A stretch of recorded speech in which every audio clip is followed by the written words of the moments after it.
Inquiring minds want to know, how much money should I have in savings? Kris Krohn here with Limitless TV. I'm going to answer that and even going to talk about how that target moves if you want to become financially free.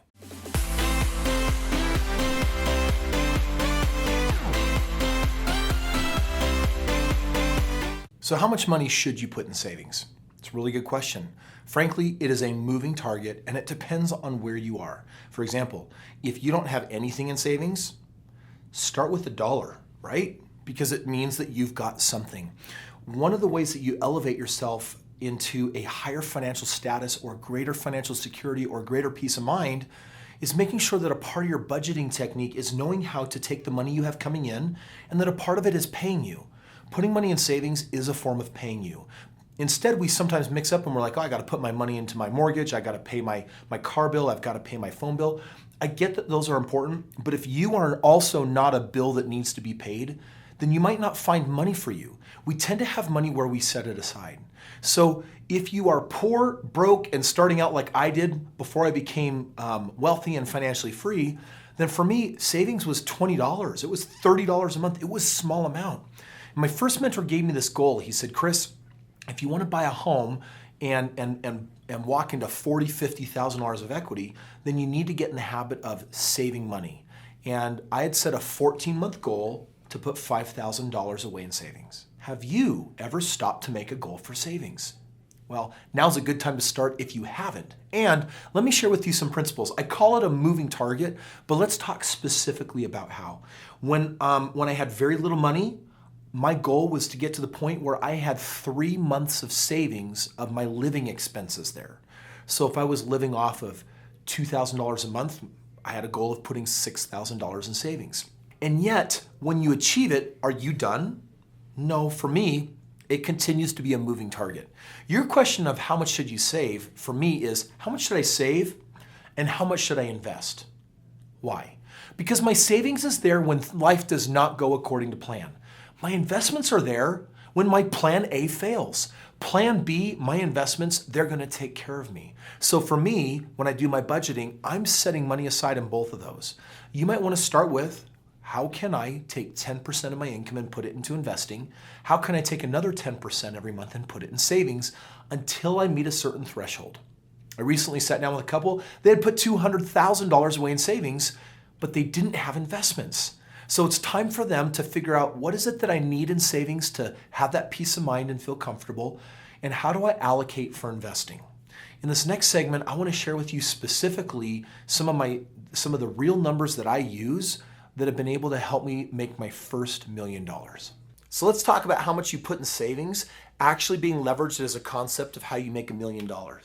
So let's say that here I've got my savings account, and over here I have my investment account. Now, both of these are really important to me, and they are two very different things. No matter how much money I'm making, let's say that I'm able to save $500 a month in savings, and let's say that I'm also able to put $500 away for investing. Well, over time, my savings is going to grow, and over time, my investing is going to grow. Now, watch what happens.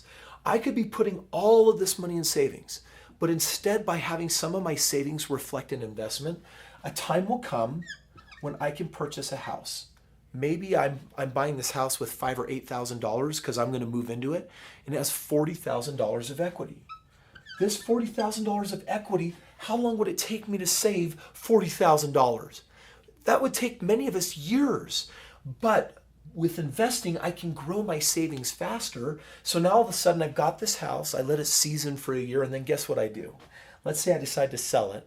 I get my original down payment, I get this equity, and I decide to now use that and put it into what? 2 houses. These 2 houses, let's say, are producing each a $300 cash flow every single month. Well, look at what my money's doing. It's putting $600 more every month. Well, that's $300 more for savings. That's $300 more for investments. That's pretty cool, right? Then guess what happens after a while? Over a 10-year period of time, I'm going to liquidate these 2 homes. I might use them now to buy 4 homes that are producing $1,200 a month. I can put more money in savings. I can put more money in my investments. And generally within a 10-year period of time, if we start with a single home, The goal and intention is to grow it into $1 million. So when you ask this question, how much should I put in savings? I want to ask you to think of it just a little different. How much should I put in savings? How much should I put in my investments? Because this is for my rainy day fund, and this is for my retirement, get ahead, go somewhere with my life fund, and it's important for me to be saving in both of those ways. Ha!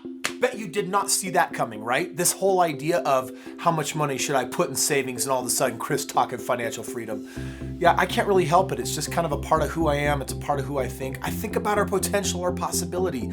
And you know what? I want to invite you. Come spend 3 days with me this next month at one of our 3-day Limitless breakthrough events, because I would love to meet you in person. I'd love for you to come up and say, hey, I'm one of your YouTubers and I'm learning from you, and here's some of the things that I've liked, and I would like to bestow some gifts upon you. Especially if you come out to one of my events, I'm always going to give you an autographed hardbound copy, special edition of any one of my books that I have there. Other than that, friends, thank you for being here. And you know what we're going to do tomorrow? Shooting a new video, and this one is going to be on gratitude.